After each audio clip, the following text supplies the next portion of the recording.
carbonara naman nga ni ho ang alutuin namin ngayon din sa bukid mga kamangyan. At samahan niyo ho kami sa aming family photoshoot. Ay for the go!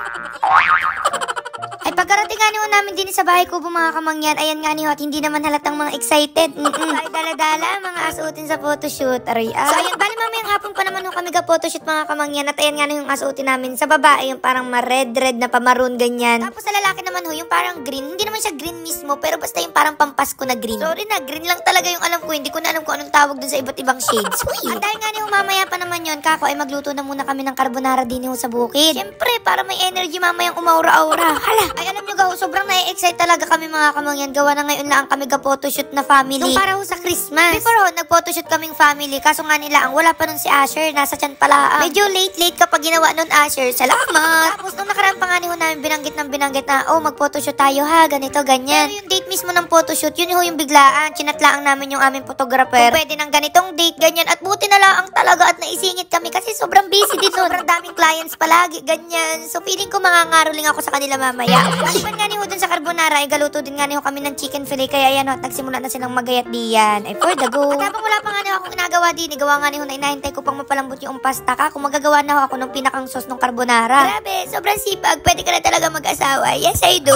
So ayan, bali nung natunaw na nga ni ho yung butter, ay dinagisa na ho ako diyan ng bawang at saka sibuyas. At habang inahintay ko nga ni ho yun na mapa-brown-brown, ay di kinuha ko na ho aring jolly mushrooms. Alam nyo naman, hindi talaga ako nawawala ng gayang dini. Kasi hindi ako nauubusan ng idea sa pagluluto dahil dyan. Kasi nga ni ho, dahil dyan yung mga favorite meals namin. May dagdag na sarap, na sustansya. Dahil nga ni ho, aray rich in fiber, protein, and antioxidant. Mashallah, give your jolly love. Huy. So ayan, bali nilagay ko na nga ni ho pala yung jolly mushrooms din ni mga kamangyan. At grabe, tingnan nyo naman yung itsura. Hinahalo ko lang ho yan ng konti, siya na ako naglagay diyan ng mga pampalasang paminta, beef cubes, tapos ho, aring asin. Tapos ayan, hinalo-halo ko lang ho. Saka na ho ako naglagay diyan, na rin nga ni hong all-purpose cream, tapos ho, aring evaporated milk. Carbonara, kailangan ho talaga na creamy yan mga kamangyan. At imbis nga ni ho na tubig, ang alagay ho namin ay arehong pinagpakuluan noong pasta para syempre mas malasa. O diga, may natutunan na naman kayo. Saka ako na ho nilagay diyan sa aking inaluto. So ayan, sinunod ko na rin ho palang ilagay aring nga ni hong Jolly Cow kondensada. At ngayon pala, ang sobrang takam na ako din. Pigilan nyo ako, kakainin ko na yan. Huy, hindi. Matapos nga ni ho nilang magayat yung karning manok mga kamangyan, ay di ayan nga ni ho at nilagyan muna nila ng mga pampalasa. At habang nagalagay nga ni ho ng mga pampalasa diyan si Kuya Julius nyo, aring aking pamangkin, ayan nga ni kinuha yung lemon. Grabe, pati ako'y nangasim na sa iyo. So ayan, ababad lang ho yan ng ilang minuto para manood yung lasa. Ay for the go. So ayan, balik na ho tayo din sa inaluto ko mga kamangyan, ay di ayan nga ni ho at naglagyan na ako diyan ng egg yolk. Ewan ko, pero mas masarap daw ho kapag may ganyan. Atingnan natin mamaya. So ayan, medyo marami-rami talaga yan mga kamangyan kasi masarap sa carbonara yung maraming sauce. At dahil nga ni ho paluto na rin, nilagay ko na dyan yung cheese na ginayat-gayat at arehong parmesan cheese. So ayan, apakulo-kuloin lang yan ng kaunti mga kamangyan. Tapos ayan, tapos na. Pwede na tayong umuwi. O hindi pa nga rin nakakakain. Medyo masama-sama din nga ni ho yung panahon ngayon mga kamangyan. At yan ho talaga yung na-realize namin. Tuwing magaluto na lang kami ng pasta. Naulan din eh. Salamat. So ayan, nilagyan na rin ho pala ng tubig yung pasta diyan mga kamangyan para nga ni ho hindi sobrang magdikit-dikit. At habang naintay nga ni ho yun na lumamig-lamig, ay ayan nga ni ho at nagsimula naman na sila din mag-intindi ng para nga ni ho sa chicken fillet. So ayan, medyo madali-dali lang din naman na rin gawin mga kamangyan. Tapos yung gayat nga ni ho pala doon sa manok ay yung medyo maninipis-nipis. Para nga ni ho madali ding maluto. Kasi alam nyo naman yung breadcrumbs, talaga pagkalagay mo lang doon sa mantika, luto na agad. Aroy dahil nga ni ho may natatapos na sinati tintin doon ng chicken fillet, ay di ayan nga ni ho at utay-utay na si tatay na magprito diyan. Gayat-gayat na rin ho pala ako diyan ng bacon para nga ni ho maprito na at yan ho yung alagay doon sa ibabaw ng carbonara mamaya. So medyo marami-rami din nga ni ho mga kamangyan kasi nga ni ho marami yung pasta. Tsahan na lang din talaga yung ginawa namin din eh. Salamat. Prito na rin ho pala ako din na rin nga ni hong bacon mga kamangyan at panigurado mababawasan na naman arin ng bonggang-bongga mamaya. Kasi may mga magapapak na naman diyan, makuha ng ilang piraso, tao lang agad sa kanin. Aroy dahil nga ni ho okay na mga kamangyan, ayan nga ni ho at nilagay ko na yung pinakang sauce din nga ni ho sa pasta. Siyempre ho yung ating mga piniritong bacon bago pa nga ni ho tuluyang maubos. Tapos siyempre yung parmesan cheese at saka nga ni ho yung dried parsley. Ayan, grabe, sa sobrang nakakatakam, hindi ko na nga ni ho mapigilan yung sarili ko diyan. Kakoy, atikman ko muna. Para-paraan para makakain agad. Uy, at grabe, sobrang sarap, sobrang creamy. Kaya ayan, umisa pa talaga. Salamat. Ngayon pa lang, ramdam ko na agad yung Pasko. We wish you a Merry Christmas. Hala, bakit naman kumanta? So yun, dahil nga yung medyo masama-sama yung panahon ngayon mga kamangyan, inatanong ho nila ako kung tuloy pa baga daw yung photoshoot. Gawa ng medyo malayo-layo ho kasi yun sa amin, so kailangan din talaga namin bumiyahe. O, akala mo naman mamasakay pa ng barko. Hindi, kabilang bayan lang din naman mga kamangyan. At syempre nasanay din kami na kapag talagang naulan, cancel na agad ang lakad. Wow naman. Pero ngayon, syempre hindi. Kailangang ituluyaan. Walang susuko sa pamilyang aray. Sa loob din nga niyo ng studio yun agawin mga kamangyan. Kaya okay lang, may enjoy pa babayaran namin yung photoshoot mamaya. At dahil nga niyo okay naman na lahat mga kamangyan, aba ay alam niyo na ho, kumuha na ho kayo ng bahaw diyan. At kami ho ay sabayan niyo ng kumain din ay for the go.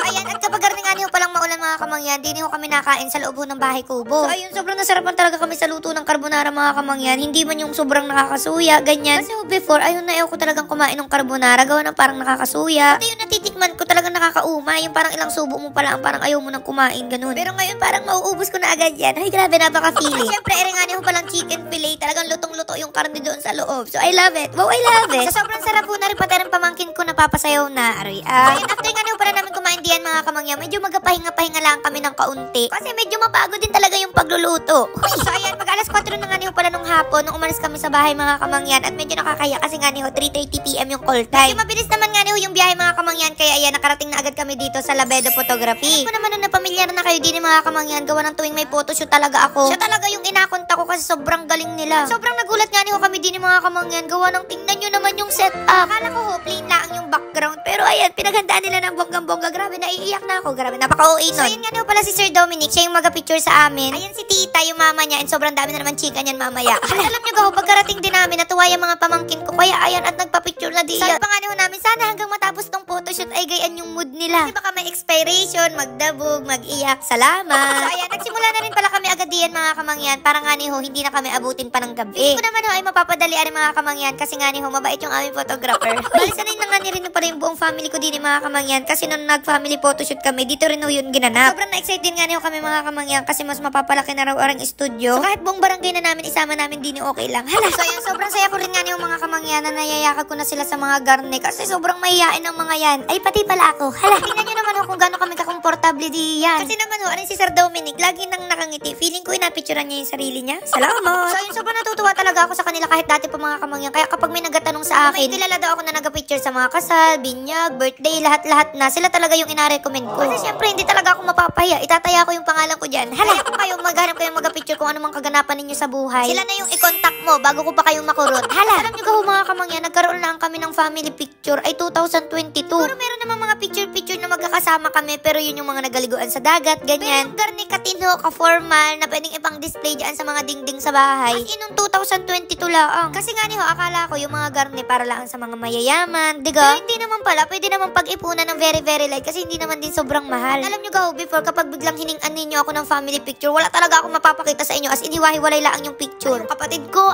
si kuya, ganyan, si nanay, si tatay. Tapos may time talaga na sobrang nalungkot ako mga kamangyan, kasi akala ko hindi na kami magkakaroon ng garni, ng mga photoshoot na magkakasama kaming pamilya. Kasi magkakalayo na kaming magkakapatid kasi nga nagtatrabaho si na kuya sa kabila. So talagang pahirapan. Alam mo yung kahit may budget ka na, ang hirap pa rin gawin kasi nga hindi mapagtugma-tugma yung oras ninyong pamilya. Kasi din si tatay kasi nga konsehal siya. Pag maawi din si na kuya, mga 2 days lang. Siyempre yung 2 days na yun, napakasulit-sulitin na namin. Magaliguan na lang kami sa dagat. Kaya nga super happy namin ngayon na anytime yakagin namin yung isa't isa sa kung ano mang pwede namin gawin. Available na lahat. Salamat! So siyempre pinakasulit-sulit na nga namin ay mga kamangyan, nagpicturan kami nung magkakasama kaming lahat. Nagpicturan na rin ng by partner. Grabe, ang usapan family picture. Feeling ko mapapalayas na kami din sa studio nang wala sa oras. So ayun nga mga kamangyan, ang saya rin pala talaga kapag garni nga kung may photoshoot. Kasi nga yung picture na yan, banda-bandariyan, balikan at balikan nyo talaga. Minsan nga atawanan nyo na, alam, bata mo pa dito, garni yung itsura mo, ang itinang buhok, ang haba, taba mo pa diyan, ang payat na, ganyan. Yung marating na Pasko mga kamangyan, ako super happy ko talaga, sapat na sa amin yung magkakasama kaming lahat. Bonus na lang talaga yung may maihahanda ka, ganyan. Siguro yung iba hindi pa nare-realize mga kamangyan, pero alam nyo ga, kahit gaano kadami yung handa ninyo, kahit gaano kabongga yan, kahit may lechon pa kayo diyan, pero kung kulang naman kayo, hindi kayo kumpleto, naku, malungkot pa rin talaga, hindi mo mai-enjoy yung Pasko. Kasi ramdam na ramdam mo talaga na may kulang, ganun. Kasi alam nyo ga, kahit konti lang yung handa, tapos magkakasama kayong family, sobrang saya na kasi nga busog na busog kayo sa kwentuhan, yung mga tawanan, kulitan, kaya kung ngayon kumpleto kayo, naku, pakasulitin nyo na yung moment. Kasi sobrang swerte ninyo kasi ang daming nagawish na ganyan na sana makumpleto sila. Yung iba pahirapan bago makumpleto, yung iba sobrang imposible na talaga. At kaya kung ano yung nasabi sa inyo mga kamangyan, kasi before sobrang selfish ko talaga. Ang laging wish ko lang nun mga laruan, mga kung ano-anong gamit. Parang feeling ko yun lang yung makakapagpasaya sa akin. Tapos nang nararanasan ko na lagi kaming hindi kumpleto kapag Pasko yun, doon na nagsimula na malungkot talaga ako ng bonggang-bongga, na iyak na talaga ako. Kaya super pasasalamat talaga namin kay Lord na dumating kami sa ganitong moment na magkakasama ulit kaming family. At sana hindi lang kami, sana lahat kayo, ayan, sana magkakasama kayo ngayong Pasko, ma-enjoy ninyo, ganyan. At hindi man mangyari yun ngayon, ako huwag kayong mawala ng pag-asa, sigurado ako na sa banda-banda riyan, matutupad at matutupad yun. Ay, for the go! So, niya, mamili pa rin ako ng bibigyan ng gift. Basta follow nyo na ang ating page at i-share ang video. Hanggang dito na lang ako rin ating video. Tatingnan ko yung mga picture namin din para mapakita naman namin sa inyo. Bye-bye, love you. Huy!